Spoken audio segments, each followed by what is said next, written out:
It's been over 40 years since the introduction of the Apple IIe, Apple's most popular home computer of the 1980s. Does it still hold up today?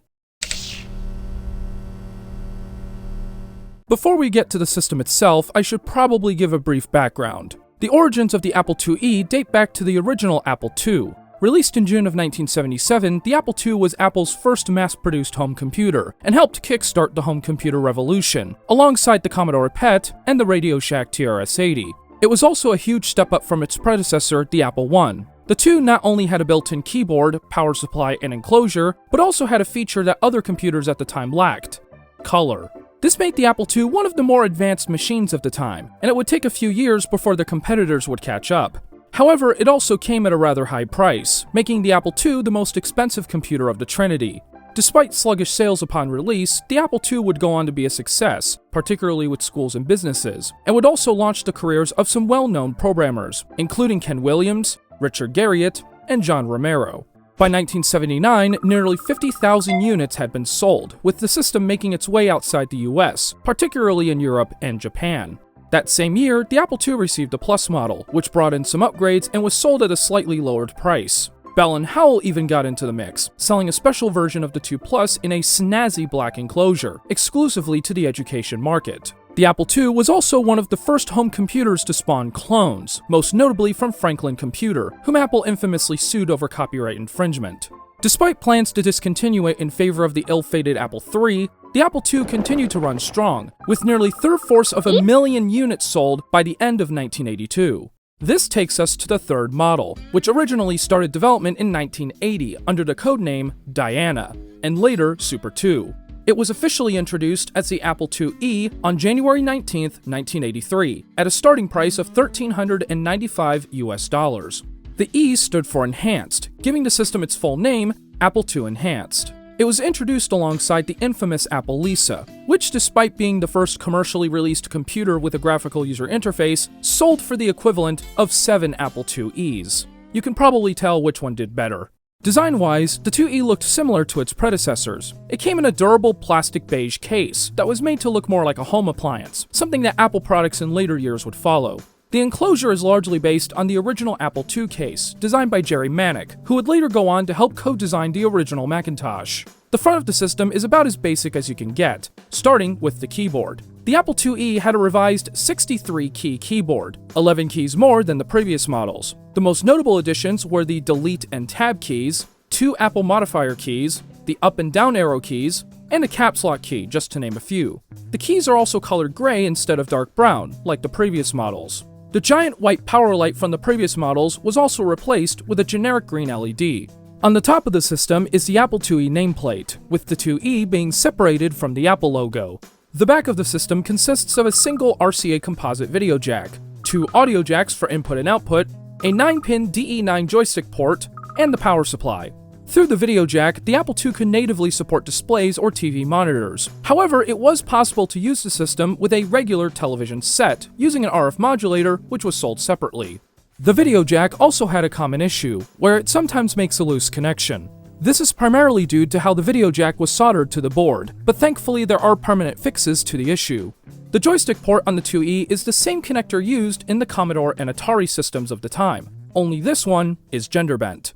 So now let's take a look at the inside. Accessing the internals was as simple as removing the lid from the top, giving the user full access to all of the system's components without the need for tools. The Apple IIe was the most expansive system for the time, with a total of 8 internal slots for a wider range of expansion. 7 of them are located on the back, where the user could install a wide variety of peripheral cards. In the previous Apple II models, there were 5 V-shaped slot openings on the back, whereas the IIe has 12 different sized openings, each with thumbscrew holes to accommodate for interface cards with various connectors.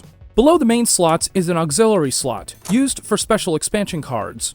The Apple IIe used a revised logic board, which had far less components compared to the previous models, thanks to manufacturing cost reductions, as well as the use of multiple custom ASIC chips, which combined multiple functions from discrete ICs into a single chip. There's also other internal connectors, such as this 11-pin connector to hook up an external numeric keypad, as well as a 16-pin DIP socket, used primarily for backwards compatibility with older controllers and paddles. The power supply is a switched-mode PSU, originally designed by Rod Holt, which generated less heat compared to the linear PSUs used in their competition. However, like the older models, it was subject to an issue with one of the filter capacitors, manufactured by Rifa. Thankfully, mine was already replaced before I purchased this unit, but it's always important to double-check before knowing what you're getting into. Finally, you've got the speaker near the front of the system, located below the keyboard. The original Apple II hardware was designed by Steve Wozniak, one of the co-founders of Apple, as well as an open architecture advocate. And understandably so. All of the chips on the Apple IIe's motherboard are socketed, which made them easily replaceable without the need of soldering tools. These included the CPU, the custom chips, the ROMs, and even the memory. With only a few tools needed, pretty much every single part in this machine is replaceable, a far cry compared to the Apple products of today. Specs-wise, the Apple IIe came with a standard 6502 processor clocked at around 1 MHz, used on pretty much every home computer at the time. The IIe also came with 64 KB of built-in memory, an upgrade from the standard 16 to 48K the Apple II Plus offered. The memory could be expanded through the use of the auxiliary slot, such as this extended 80-column card, which doubled the RAM to 128 KB. The Apple IIe also supported bank switchable memory through this slot, a feature borrowed from the Apple III. As for graphics, the system supported multiple modes. You've got your standard text mode, which supported 40 columns by 24 rows of monochrome characters, as well as support for 80 columns of text through an expansion card as mentioned earlier. There were also two graphics modes for color, a low resolution of 40 by 48 pixels with up to 16 colors, and a high resolution of 280 by 192 pixels with up to 6 colors. However, thanks to the new memory features and the use of an extended 80-column card, the Apple IIe could support an additional 2 graphics modes, each doubling the horizontal resolution, with support of up to 16 colors for both modes. This made the Apple IIe one of the most graphically capable Apple computers of that era, until it was surpassed by the 2GS a few years later. However, much like the other retro computers of the time, the higher the resolution and colors, the more memory it ate up, due to the video RAM sharing with the main RAM. When it came to sound, the Apple II only had one voice through the built-in mono speaker. However, it was technically possible to emulate multiple voices using some programming trickery. As for storage, the Apple IIe had two options. The first were cassette tapes through the built-in cassette interface. Initially, they were the only option, until the introduction of the Disc II in 1978. The Disc II, also designed by Woz, allowed the user to save and load programs on a 5¼ floppy disk, with up to 140 KB of storage on a single-sided disk. It was also possible to double its capacity by cutting out a second write protect notch, using tools such as a disk notcher, thus turning it into a double-sided disk. Operating the Disc II required the use of a controller card, which could support up to 2 drives. Finally, the Apple IIe weighed 11.5 pounds, or 5.2 kilograms, and measured in at around 4¼ inches high, 15¼ inches wide, and 18 inches long. So now we come to the software. All Apple II computers shipped with a programming language in ROM, called the Beginner's All-Purpose Symbolic Instruction Code, or BASIC for short. The original Apple II came with Integer BASIC, originally designed by Steve Wozniak for the Apple I. With the introduction of the Disc II, however, users could load up AppleSoft BASIC, a licensed variation of Microsoft BASIC, the most popular of the BASIC interpreters. Unlike Integer BASIC, AppleSoft supported floating point instructions, albeit at a performance cost when it came to compiling programs. Despite this, AppleSoft BASIC would be preloaded onto every Apple II system going forward, beginning with the Plus model. But back to the IIe. Upon startup, the user is greeted with a single beep, along with the standard Apple II splash screen. If there was a disk drive connected, the user would hear a knocking sound following the beep.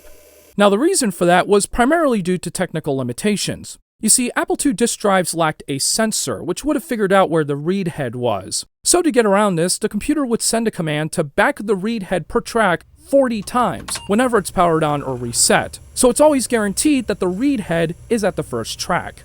From there, the drive would continue to spin endlessly until the user typed Control Reset, which would take them straight into BASIC. Restarting the machine was as simple as typing in Control Open Apple Reset, which would take the user back to the splash screen, while the computer attempts to load from the disk drive once again. The IIe also had a hardware self-test built in, which could be activated by pressing Control both Apple keys and Reset. It could also be activated by holding down both Apple keys while flipping the power switch, or by disconnecting the keyboard, which will automatically trigger the hardware self-test in an endless loop. By default, the hardware test plays sound through the speaker, which could be disabled by pressing Control Closed Apple Reset, or by holding down the Closed Apple key while flipping the switch. Anyways, back to BASIC. One notable change compared to the previous models was the implementation of a full ASCII character set, which made it possible to input and display lowercase characters, a feature, once again, borrowed from the Apple IIe. The repeat function was also now automatic, so you could just hold any key down and it repeats the same character continuously, instead of having to use the repeat key found in the previous models. The cursor could be moved around using the escape key, followed by the arrow keys. Previously, you had to use the I, J, K, and M keys on the 2 Plus, and the A, B, C, and D keys on the original 2. The escape routine could also be used to clear parts of the screen, such as escape at to clear the entire screen. So now let's take a brief look at what it's like to program in BASIC. On an original Apple IIe, you'll need to have caps lock turned on, since programming in BASIC required uppercase letters at the time. Also, if you make a mistake, don't bother using the delete key, because it won't work on the Apple IIe. Instead, you have to use the left arrow key to back up and then retype. I'll start with a very basic program. Many tech enthusiasts are probably familiar with these lines of code. 10 print, 20 go to 10, run. These lines essentially repeat the same phrase over and over until the user terminates it. These lines of code are so popular, they've made their way into pop culture.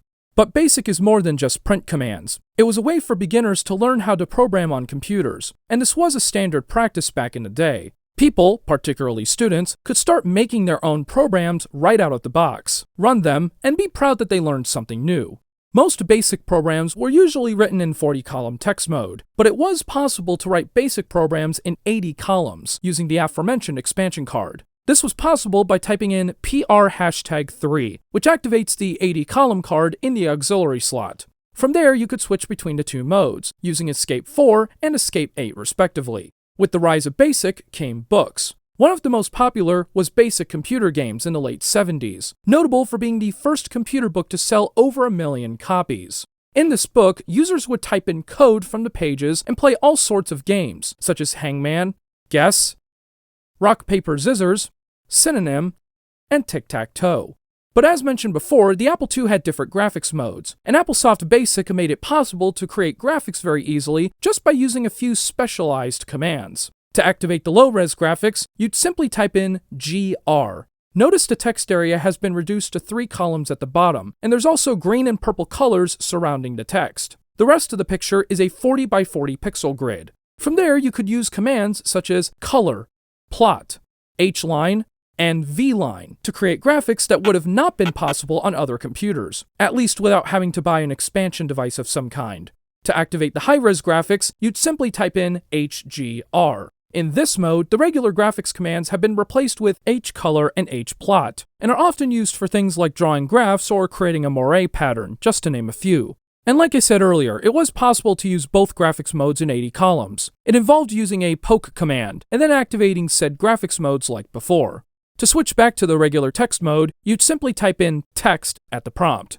Now, of course, once you've finished your program, you want to save them. This is where cassette tapes come in. Yes, back then, program data was stored on compact cassettes, the same ones you would put your music on. The way this was done was by connecting 2 audio cables from the tape recorder's mic and headphone jacks to the audio in and out jacks on the Apple II respectively. From there, you could start saving programs by putting in a blank cassette tape, pressing the record button on the tape recorder, typing in save on the computer, and then waiting until the program was saved. So now if you want to access your program later, you'd simply type in load on the computer and play back the tape from where the data starts, with the volume maxed out on the tape recorder. And for those curious, here's what the data sounds like coming out of the speaker.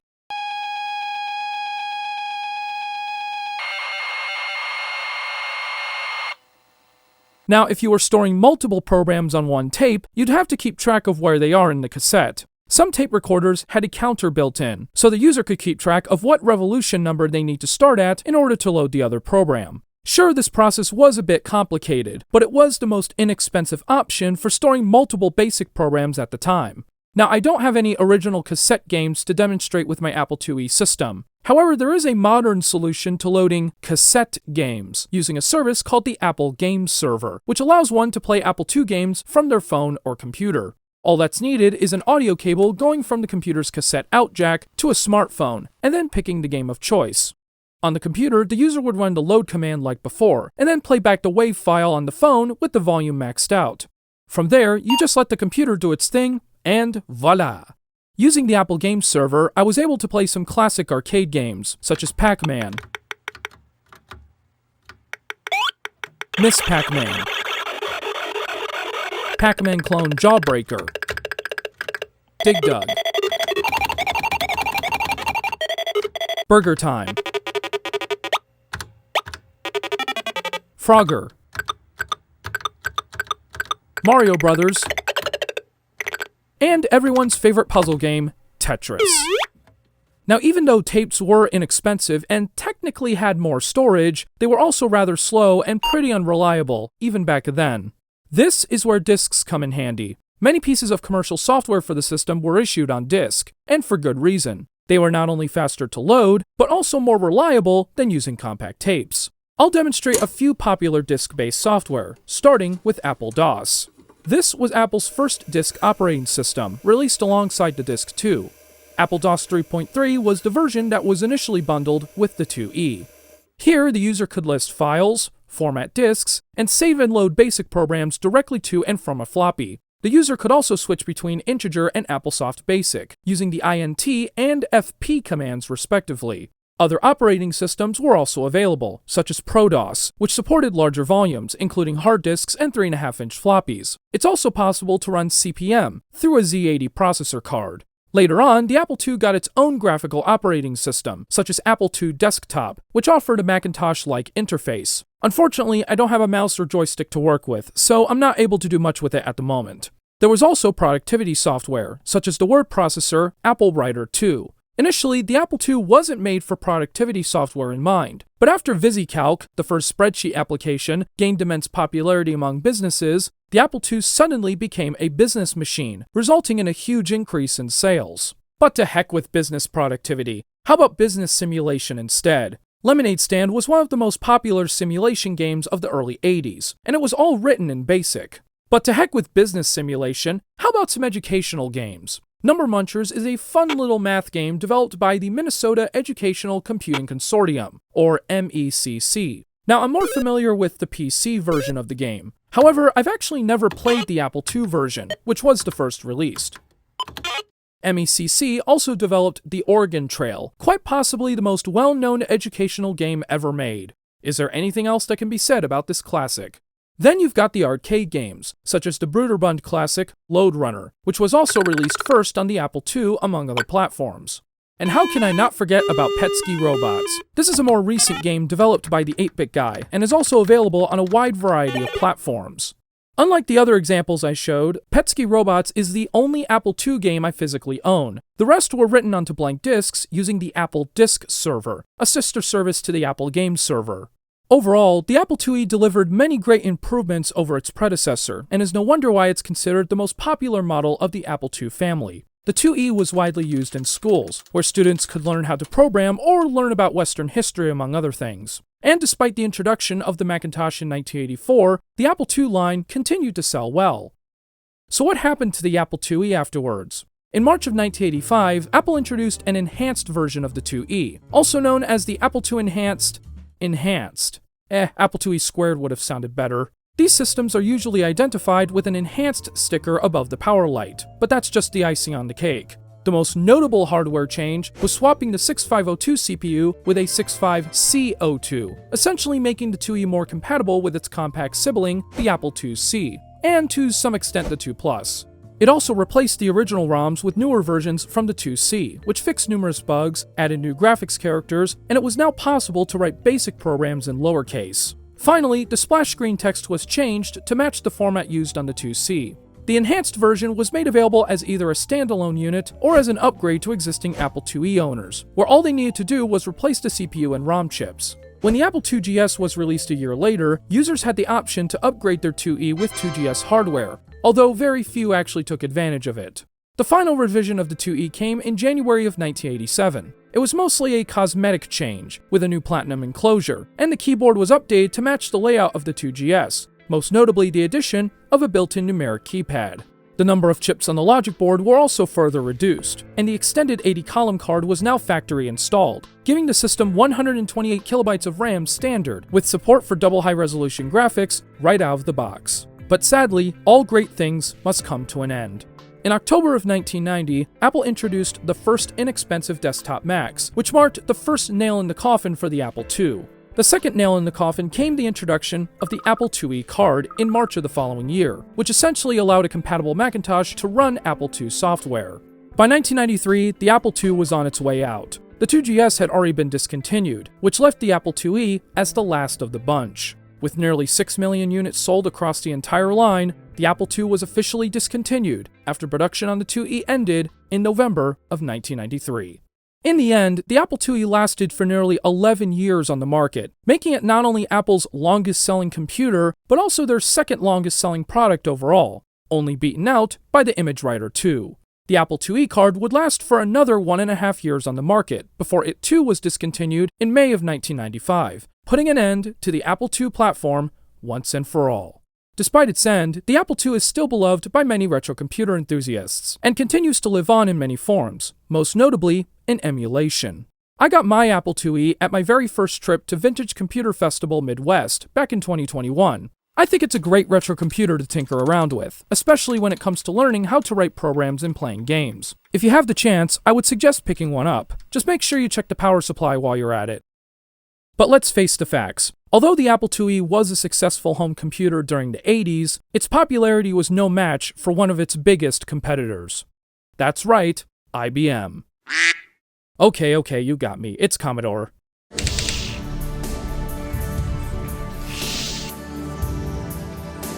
So, what did you do back in the day? Back in my day, we used to code our own programs. Well, that sounds boring.